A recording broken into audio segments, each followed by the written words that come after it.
Suddenly, Freya reacted strangely. She vomited a large amount of blood, and Ruby was shocked. The soup bowl fell to the ground, and Freya collapsed. Ellen was terrified, and Ruby quickly rushed to reassure her.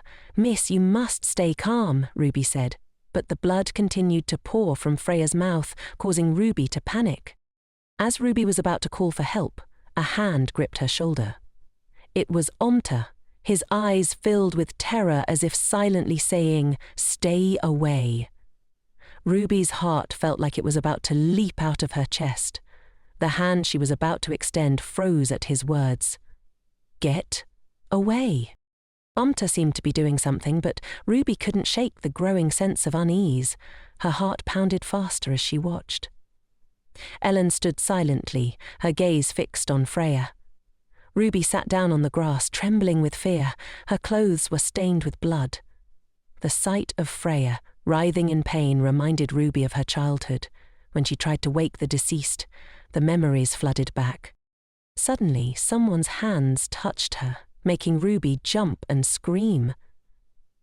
"Is this your doing?" Lorenzo's angry voice rang out. "Knew it! You two-faced witch!" Ruby couldn't think straight, the situation overwhelming her. Ivan called out her name, Lady Rhea. He was furious, his anger directed at Lorenzo's accusations. But before anyone could react further, Lorenzo was suddenly thrown to the ground. It was Lorenzo's father. "My foolish son seems to have temporarily lost his composure. Please forgive his actions, Lady Rhea," he said, his expression furious. "Everyone, take refuge in the temple immediately. It's dangerous here. Something is about to happen." Ruby's breathing became labored. She was exhausted, her mind spinning with thoughts and emotions. Ian called out to her and rushed to check on her. Tears streamed down Ruby's face. "Please, pardon my rudeness," Ian said as he lifted her up. "Seal off Section B and evacuate everyone. I repeat, seal off Section B and lead everyone to safety." Ruby huddled fearfully behind Ivan as a giant monster began to appear. "How did these brats get into the temple? This has never happened before," someone muttered in shock. The closed door had been reopened after half a day, and Freya had narrowly survived. It was said that any later, and it would have been life-threatening. The truth behind the accidental poisoning, the nature of the toxin Freya ingested, remained unknown. Duke Anta, his voice full of concern, asked, "Do you have any guesses?" "Only a fool wouldn't understand the Duke's implication," the Archbishop said. "It seems they were targeting Lady Fuana from the beginning." "Your Grace, both Ellen and I drank the wine, but we were fine," Isaac said. "I've been informed it wasn't poison, but Magog solution." "Not poison, but Magog stone solution," the Archbishop clarified. Magog stone is a combination of magic stone and spirit stone, used as bait to summon monsters. It has special properties requiring incredibly complex procedures for use. It's one of the holy relics, so it can only be created with the Holy See's permission. Ruby felt her heart race. The Archbishop continued, "All the Magog stones kept by the temple are still in place. Not a single one is missing." Ruby's eyes widened. "I see what you mean." Duke Omerta observed Ruby's expression carefully. "So, everyone is now concluding that I'm behind this?" he asked. "The Borgia family's penchant for assassination is a well-known secret, as is my family's notoriety. Furthermore, En's Archbishop is Freya's uncle, so it's not surprising that I'm suspected." He paused, a shadow crossing his face.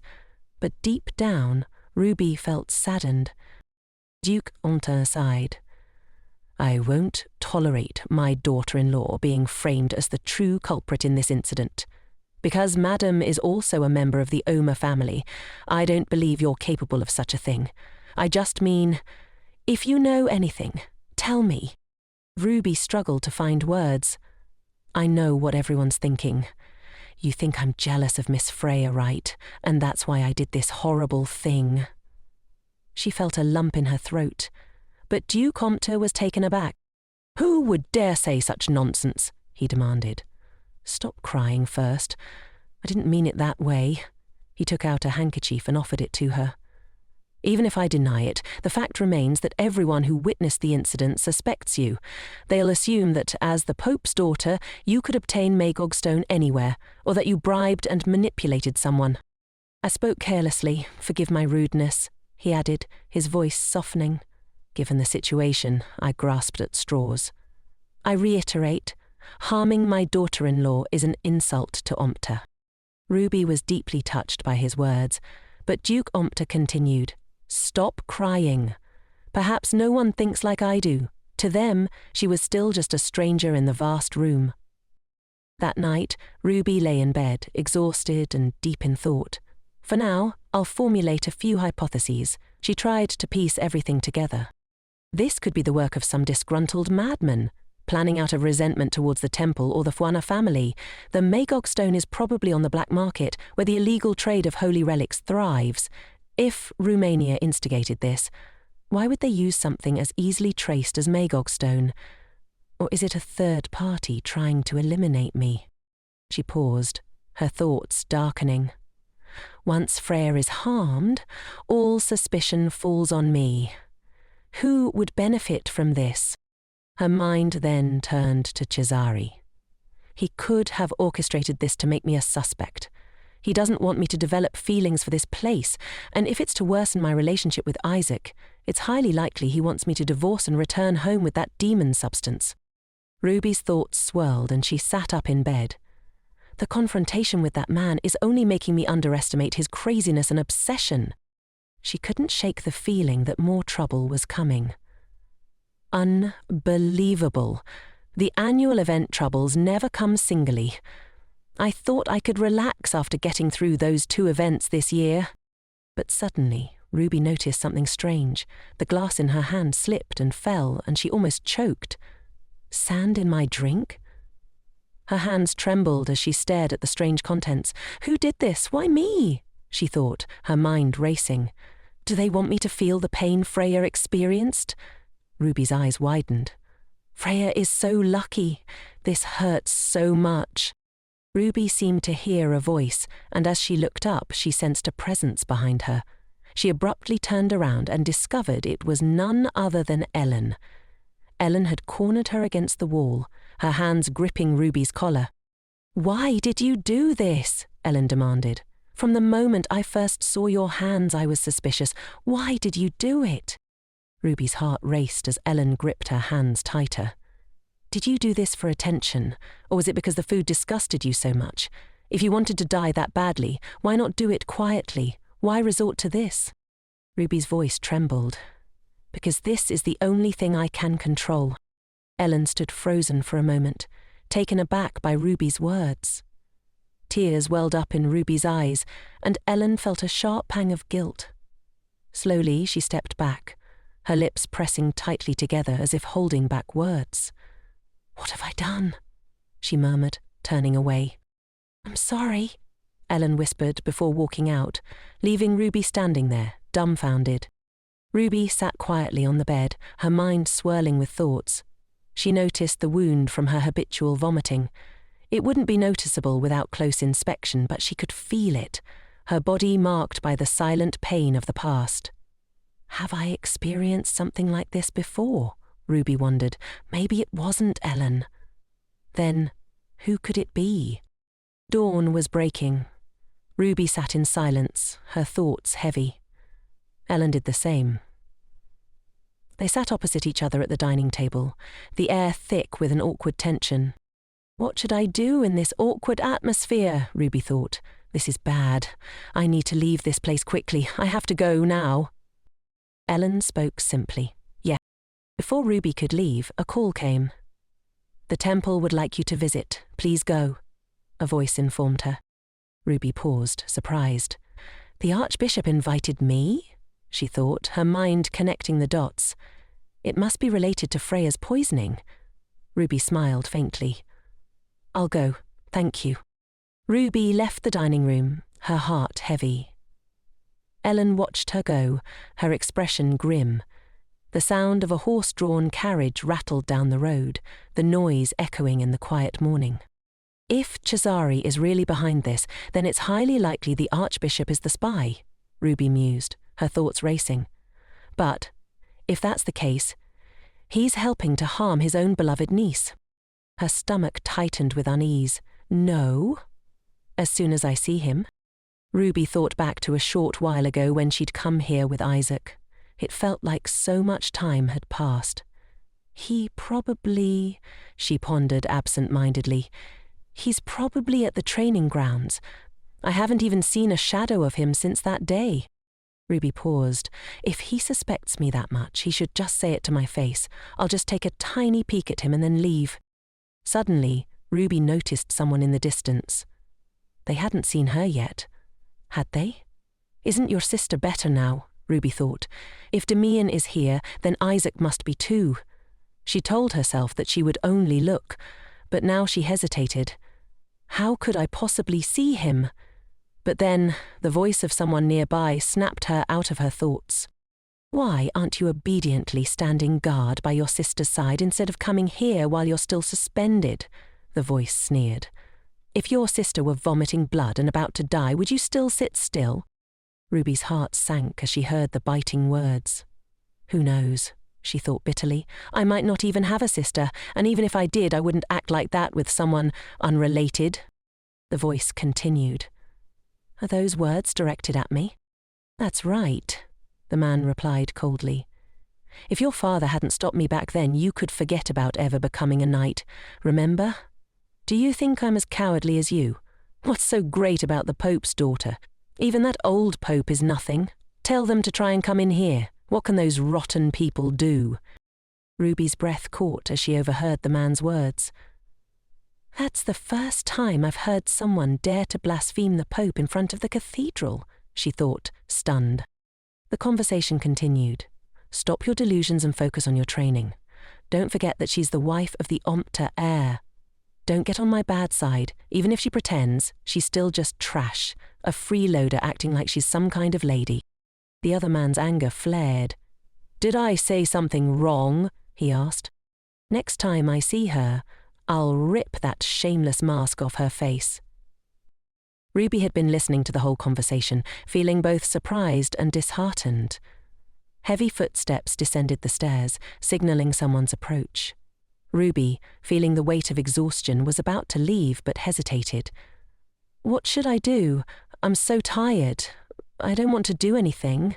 Someone might see my eyes. Or should I just sit here for a while? Ruby's expression was heavy, her body feeling both physically and mentally drained. She wondered, where should I go? Is there anywhere waiting for me? Her mind drifted back to Isaac. Why were you kind to me back then? Why did you hesitate? Why did you listen to me? Why did you defend me? Why did you make me have false hopes that maybe you were different from the others I've met? Suddenly, she heard a noise. She turned and, to her surprise, it was a lovely animal running towards her. Popo, she thought, feeling a strange warmth. This place is near the cathedral. It's dangerous for you to be here. Could you be looking for me? Ruby felt deeply moved, but at the same time, exhaustion clouded her thoughts. But I'm so tired right now. Anyway, I'm so glad to see you. Popo reached out its paws toward her, and then, as if understanding her fatigue, it carried Ruby on its back. Wait, Popo, are you going to take me somewhere? Ruby asked, her voice barely a whisper. Popo looked around, as if checking if anyone was watching. It seemed to nod in its own way, and Ruby closed her eyes, surrendering to the comfort of Popo's presence. All right. Everyone will be happier if I disappear anyway. Ruby lay there, letting the soothing rhythm of Popo's movements ease her.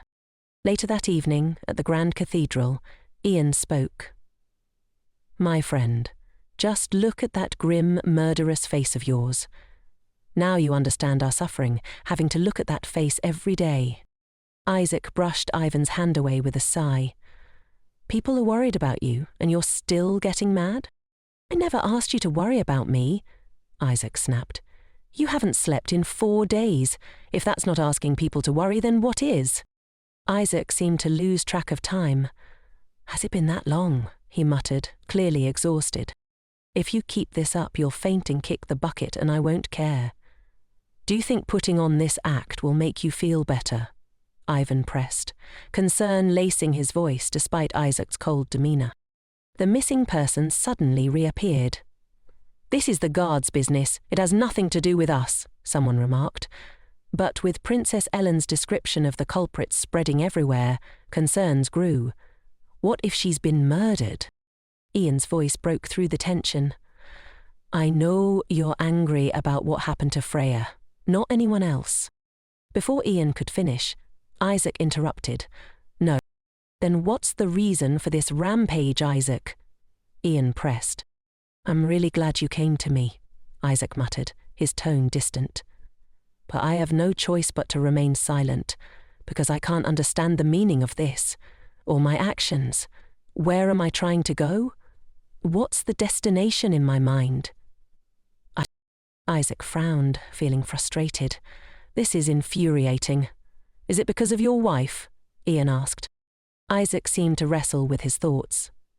The image of that day kept flashing back. The icy cold, devoid of all hope and vitality. What if I hadn't been able to stop the Mantors that day? If even a drop of Freya's poisoned blood had splashed on me? He shook his head. My actions back then were for her, not for anyone else. I thought that even if I explained it later, she would understand. But if it's the girl I know, it's not just you who suspects the Bora family. Even a dog passing by would think they're behind it. Would they be stupid enough to use the most suspicious thing? Magog Stone? To poison the daughter of Britain's leading family? Isaac paused, a realization dawning. So, you're excluding your wife's family from the list of suspects, Ian observed. Wasn't that obvious from the start? Isaac continued, unflinching. Magog Stone is widely available on the black market, so we can't just suspect the temple. Investigate those who have conflicts with the Fuana family. Ian's voice grew serious. Wait, could it be that if the culprit you've been searching for all this time turns out to be your wife, what are you going to do? Isaac froze, the question hitting him like a stone. Only now did he realize the root of his strange behavior. He wasn't doing this to catch the culprit, but rather, if the culprit was anyone even remotely connected to Romania or his wife, he would deal with them without leaving a trace. I don't care about that, Isaac said sharply. His eyes held no hint of doubt, only a madly distorted belief. If that girl really was the culprit, I wouldn't care. It was Freya who almost died. Could he still cover for her, even then? Isaac's mind was a whirl of confusion. I don't understand you, Isaac, Ivan said, hurrying after him. Lady Elia has a message for you. What is it, Madame? Isaac asked breathlessly. Madame has gone missing. The sky was gloomy. Ruby woke groggily, disoriented by the strange sounds around her. What's that sound? She wondered, realizing she was lying in an unfamiliar place. She gasped as she saw a giant eagle chewing on something. What the heck is that? What do I do? Can I play dead? The eagle turned to look at Ruby, and she froze, her face paling. The creature seemed to study her for a moment. Ruby dared only to peek at it. Strange cries echoed around her. Just then, Popo returned with food, equally surprised to see the eagle. Ruby asked for help, but before she could say anything, she noticed the eagle and Popo talking to each other. Are you two friends? Ruby asked, her voice trembling. Both creatures turned to look at her, and Popo placed a pile of food in front of Ruby. You want me to eat this? Ruby thought. Thank you, she said quietly. It seems like it found this for me. If I don't eat it, it'll be disappointed. Ruby hesitated before she reluctantly took a bite. The two creatures' eyes lit up with delight, and Ruby felt oddly touched. It's delicious, she said, and the creatures hugged each other in joy. Ruby smiled, feeling more comfortable here. Just then, a noise came from the base of a tree. It was hunters. It can't be wrong, one of them said. That's definitely the witch. A sudden downpour began as they tried to find Ruby. She's probably not in this area, one hunter said. Ivan turned to Isaac, but Isaac appeared distant, his mind elsewhere. It's been 3 days since we found Madam's shoes near here, Ivan said grimly. We've searched the entire city. What if she was really dragged into this forest? Isaac clenched his fist. Then by now it's been 3 days, he said, a hint of frustration in his voice. We should stop, Ian suggested. It's actually been 4 days. A noble woman needs many attendants when she goes out, yet after disappearing for half a day, no one knows anything. It's absurd. Isaac's frustration grew. So whose fault is this? He wondered. Who should I punish? The Archbishop who invited her to the meeting? The servants at the mansion who were indifferent to her disappearance? Elenia, who only took care of Freya and learned about it too late? Freya, who clung to Elenia, preventing her from leaving? Or is it my own fault, for not knowing how she was treated all this time? Isaac's mind spiraled. I was lost in my ignorance, and this stabs me in the heart. In the end, it's all my fault. The maids of the family had always been devoted and loyal to Omerta, especially the head maid, who cared for Ellen like a mother. But how did they really feel about her, the person they considered an intruder? Isaac's guilt weighed heavily on him. I should have rectified things from the beginning. Even if I'm mocked for being just like my father, I'll accept it, Isaac thought bitterly. I justified my refusal to marry because of my hatred of becoming like him, but it was just an unconvincing rationalization. The rain grew heavier as Isaac's torment continued. The things I didn't ask, the words I didn't say. Though I didn't intend to hurt you, it all caused you pain. It's too late for me to realize that now. Ivan and the others remained silent, but Isaac could feel their unspoken concern. Even so, I can't give up on you. Even if I don't know if you're alive or not, I still hold on to a sliver of hope. Please, just being alive is enough. Isaac kept praying for a miracle.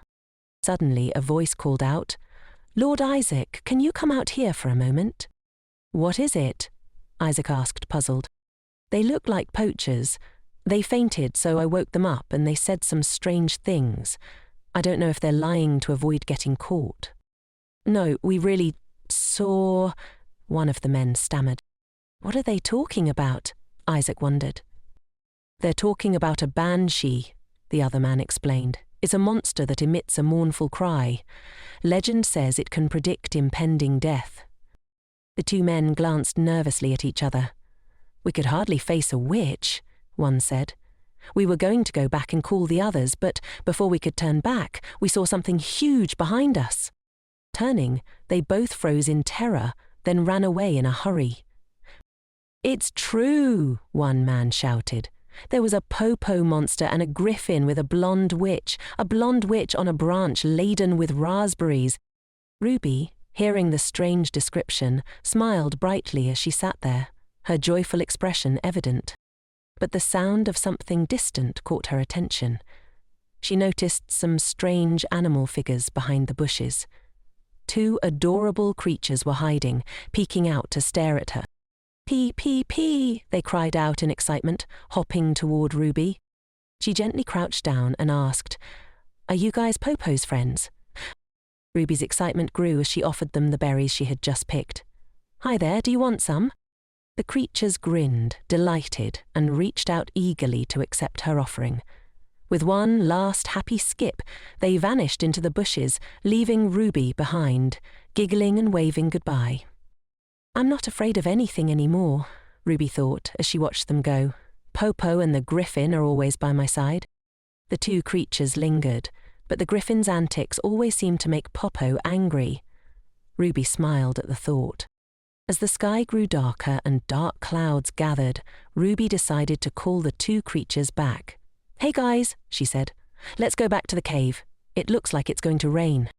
Popo and the griffin nodded in agreement, quickly obeying her command. Suddenly Ruby became pensive. She sat down on the ground, her eyes glazed over. I wonder what Isaac is doing. Ruby couldn't believe he wouldn't come all the way here just because she was missing.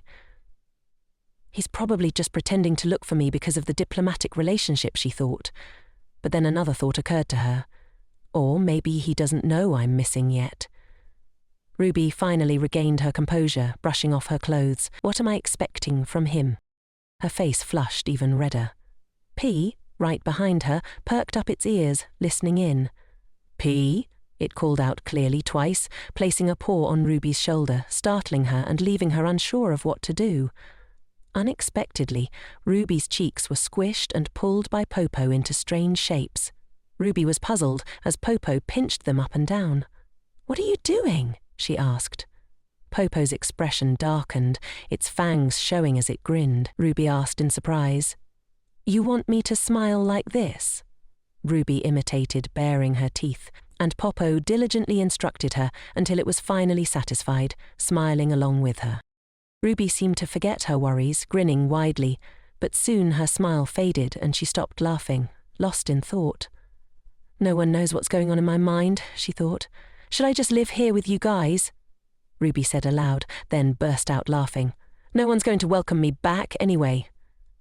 Popo enthusiastically raised a hand in agreement, then moved toward Ruby, giving her a warm hug within its massive body, gently comforting her. Ruby felt its warmth and whispered, "Thank you." But the heartwarming scene didn't last long. Raindrops began to fall from the sky, and Ruby yelled in panic, "Ah, it's so cold!" She frowned and pushed Popo away. The creature also noticed the increasing rainfall. As the rain intensified, Ruby became more frantic. "Let's go, we have to get back before it gets any heavier." Her noble clothes were now covered in mud, and her usually elegant shoes were gone. Ruby walked barefoot along the grassy path, thinking to herself that she had once considered running away but realized it was impossible. Even if she left home with valuables, she'd definitely become a target. The more Ruby thought about it, the more frightened she became. Then she remembered a secluded place, like a monastery, the only place she could hide and conceal her identity. "But chasers will find me right away," the thought terrified Ruby. Of course, she couldn't be sure this place was completely safe, because she couldn't guarantee all the monsters would be friendly toward her.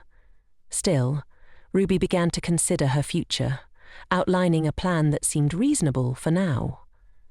"If I hide well with Popo and Griffin, this place isn't so bad." Suddenly, her foot missed a step, and there was nothing beneath it. Ruby screamed. Griffin and Popo turned around simultaneously, their eyes filled with fear. Ruby fell into a deep hole and cried out in pain. "It hurts! Where is this?" She regained her composure, sat up and looked around frantically.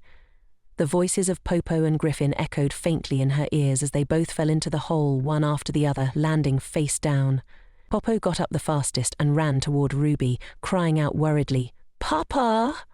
Ruby, also trying to get up, replied, Yeah, I'm okay." Then Ruby looked around with them and remarked, "This seems to be a cave. It's so dark, I can't see anything." Even with her eyes wide open, she couldn't make out a thing.